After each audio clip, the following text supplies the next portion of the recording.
Islamic State claims it was behind the Manchester terror attack, which killed at least 22 people and injured almost 60. The suicide bombing happened at a stadium concert on Monday night. Oh my God. What's going on? What just happened? What's going on? Oh my God!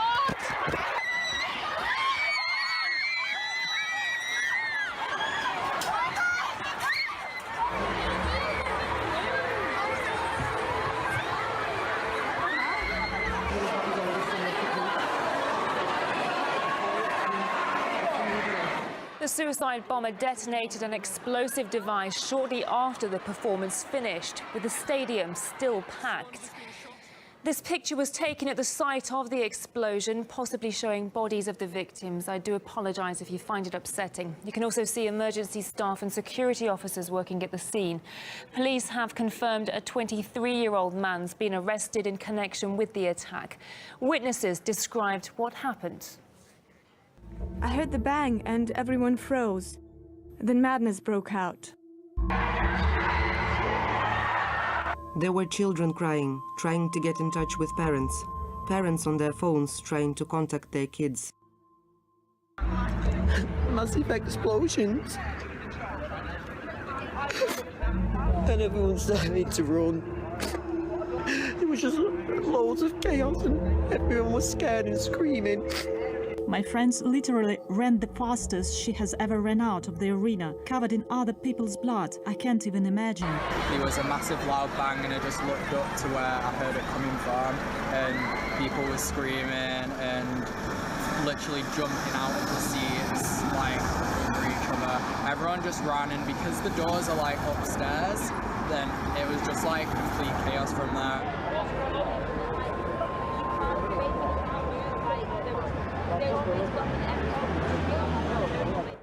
Saw a little girl crying and screaming, "I want to go home," outside Manchester Arena. We were in the arena and we had a bang and I just run for my life, and they told us to calm down because it was a balloon. They told us to be calm, and then a few minutes later they let us out, and then ambulances came and we realised it wasn't a balloon.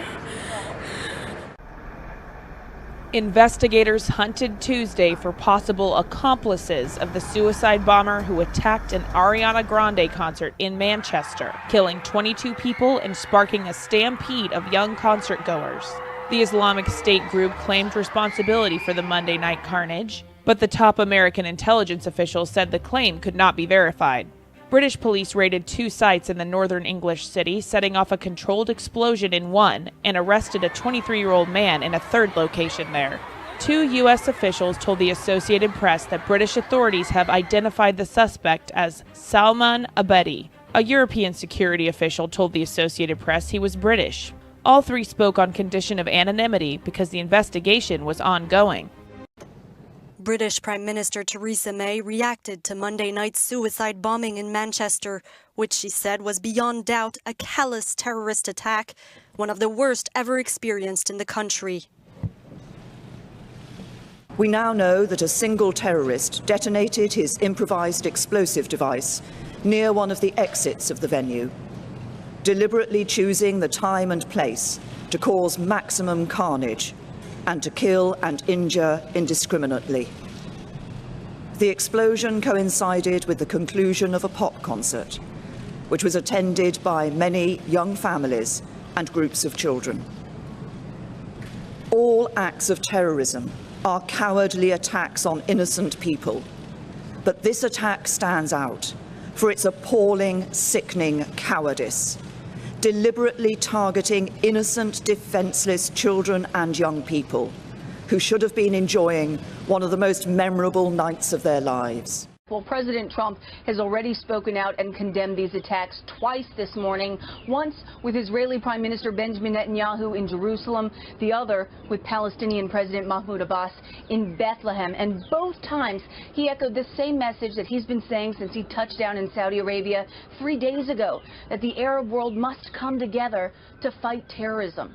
He also had this message for what he called the, quote, evil losers behind the attack in Manchester. Listen. I won't call them monsters because they would like that term. They would think that's a great name. I will call them from now on losers because that's what they are. They're losers. There's been condemnation of the attack from around the world. European Commission President Jean-Claude Juncker says, today we mourn with you. Tomorrow we will work side by side with you to fight back against those who seek to destroy our way of life.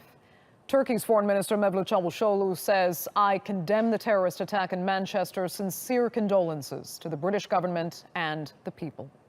Canadian Prime Minister Justin Trudeau says Canadians are shocked by the news of the horrific attack in Manchester tonight. Please keep the victims and their families in your thoughts.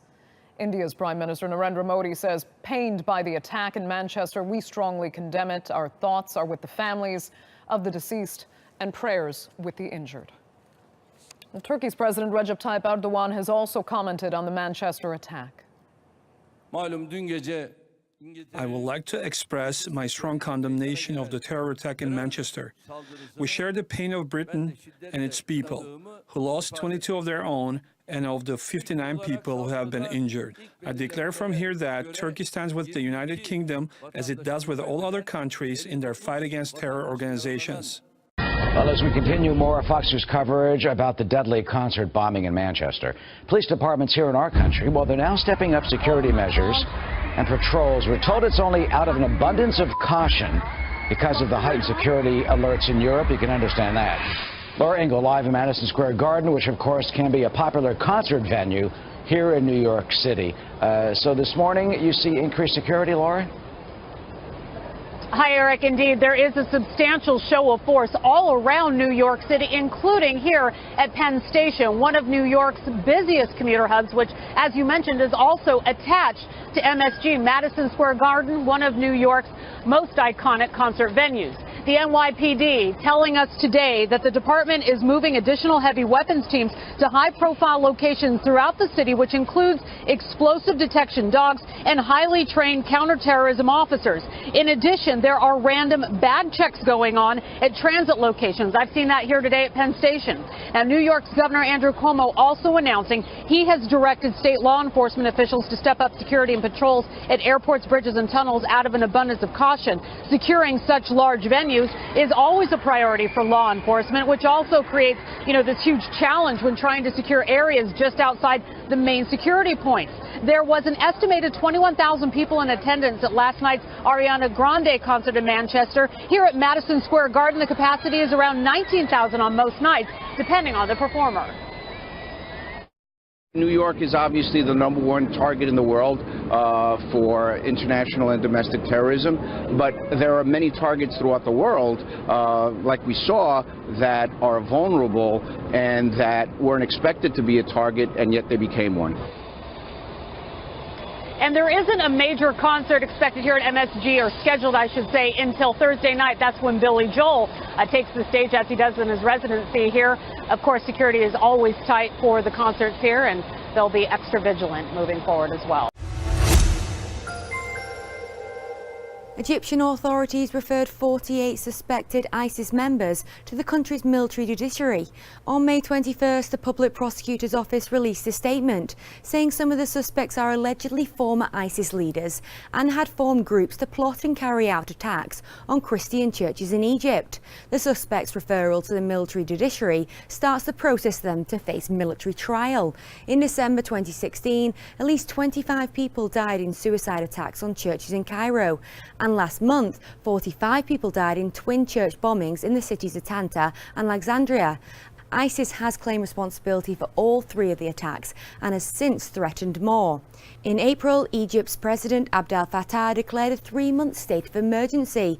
The measure gives authorities more power to make arrests without warrants and restrict freedom of movement and gatherings. A Florida man is accused of killing 2 of his roommates, whom he claims were neo-Nazis. 18-year-old Devin Arthurs admitted to fatally shooting 22-year-old Jeremy Himmelman and 18-year-old Andrew Wunschuk for for disrespecting his Muslim faith. According to the Tampa Bay Times, Arthurs had been a neo-Nazi himself, but converted to Islam. Police made the shocking discovery after Arthurs briefly took people hostage inside of a smoke shop. He reportedly told his victims he was upset over the American bombings of Muslim countries. After police arrived, Arthurs led them to the bloody scene at his apartment. But that's not all. Investigators later found bomb-making materials in the garage. That's led to charges against the fourth roommate, 21-year-old Brandon Russell, who is a Florida National Guardsman and admitted neo-Nazi too. The local white supremacist group, the Ottawaffen Congregate, had referred to the two dead as fallen Aryan brothers and have labeled Arthurs a traitor. Well, Donald Trump has just left Israel, where he spent 2 days as part of his first trip abroad as president. A major theme of his visit was achieving peace between Israel and Palestine. Let's cross live to Paula Slier now, who joins us live from Tel Aviv. Hello, Paula. Good to see you. Now, how has Trump spent his time in Israel? What can you tell us? Well, President Trump's trip has centered a lot around the idea of coming together to fight terrorism. But what's become his second largest theme is the importance of coming together to isolate Iran. And that message certainly seems to be very popular so far. President Trump, working with you, I believe we can advance a durable peace between Israel and its Arab neighbors, as well as the Palestinians, because of the common danger that the Arab world and Israel face from Iran, and because of the leadership that you bring to this process. So it seems that the boogeyman of Iran may finally force Palestine and Iran to come to the table. Now, Trump has spoken that he's very hopeful on bringing this deal to fruition, and everyone seems to be hanging their hopes on him. We are willing to work together. This includes a renewed effort at peace between the Israelis and the Palestinians. I've heard it's one of the toughest deals of all, but I have a feeling that we're going to get there eventually. I hope. Mr. President, I hope that it will go in history. The President Donald Trump was the American president who achieved peace between the Palestinians and the Israelis. Mr. President, I extend my hand to you to be your partner in this noble and possible mission. Well, the UN Security Council has strongly condemned North Korea's latest ballistic missile tests. The 15-member council, in a statement, instructed the UN Sanctions Committee to redouble efforts to implement a raft of tough measures adopted last year. It also agreed to take further action, including sanctions, to force Pyongyang to change course and end what it called its highly destabilizing behavior. On Sunday, North Korea announced the successful testing of an intermediate-range ballistic missile.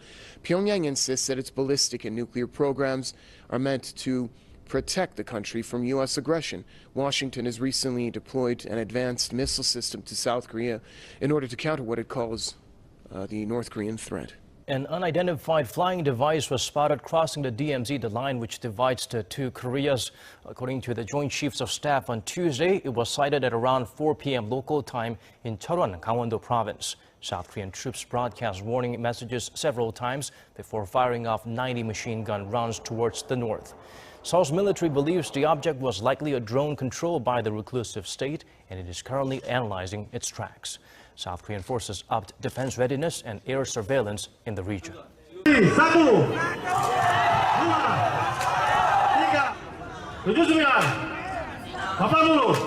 Dengan ukubat cambuk didapat umum sebanyak 85 kali cambuk.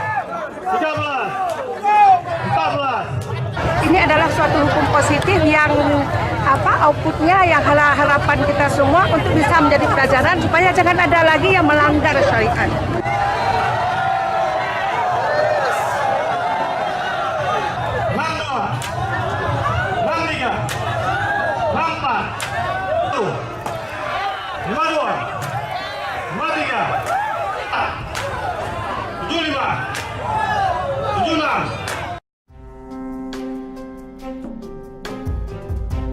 Aquellos días atrás estaban ganas de llorar, donde uno miraba la laguna toda seca, y ahorita Vamos a ver qué dice Dios si te vuelve a llenar con la agüita que caiga.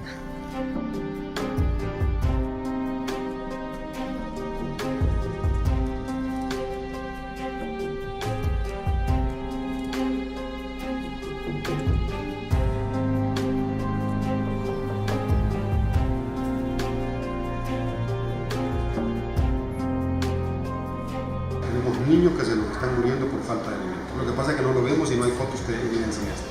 Pero es algo que nos debe dar vergüenza a nivel centroamericano. Centroamérica no debería tener niños que se nos mueren por falta de comida.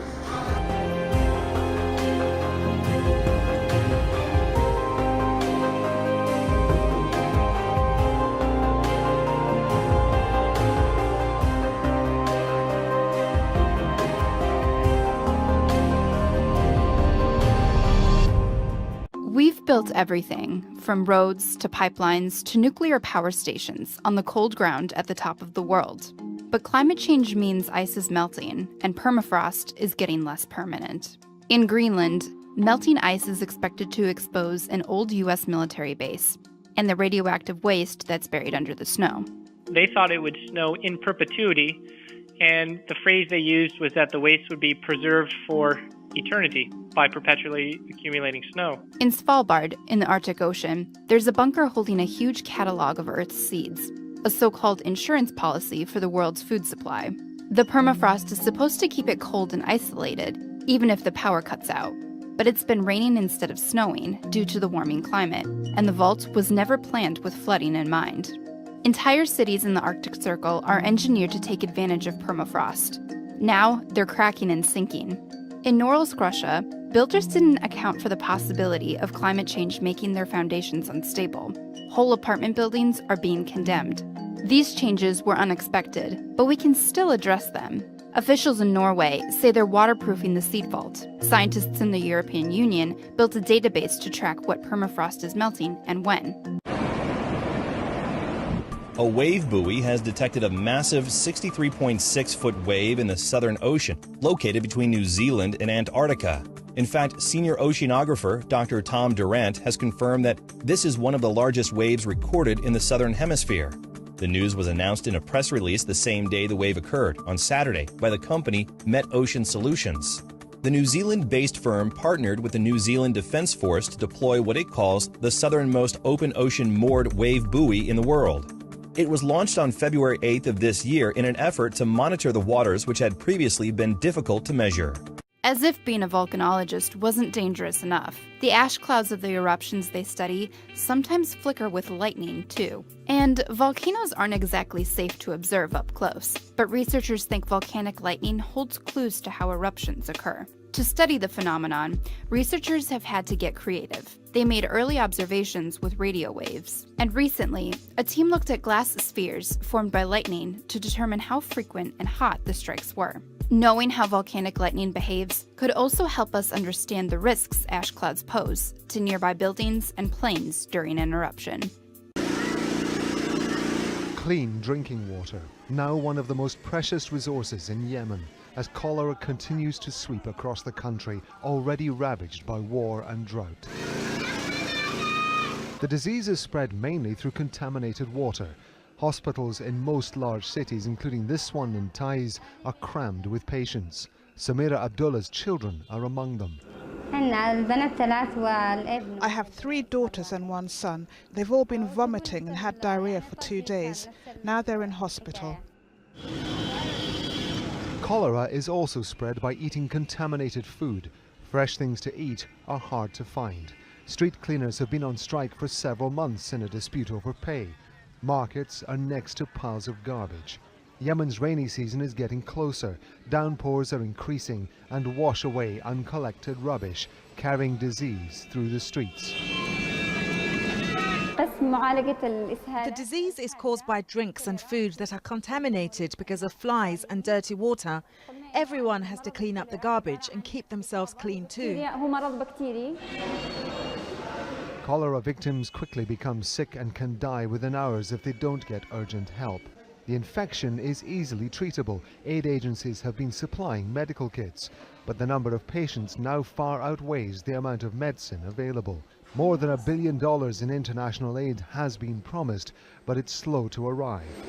Much of Yemen's infrastructure has been destroyed by 2 years of war between Houthi rebels and the internationally recognized government of President Abdrabbuh Mansour Hadi, backed by a Saudi-led coalition. This is overload of the collapsed health system in Taiz after 2 years of wars. So I call all the international NGOs to respond to this catastrophe in this governorate. While Yemenis wait for more help to arrive, the number of cholera victims continues to rise.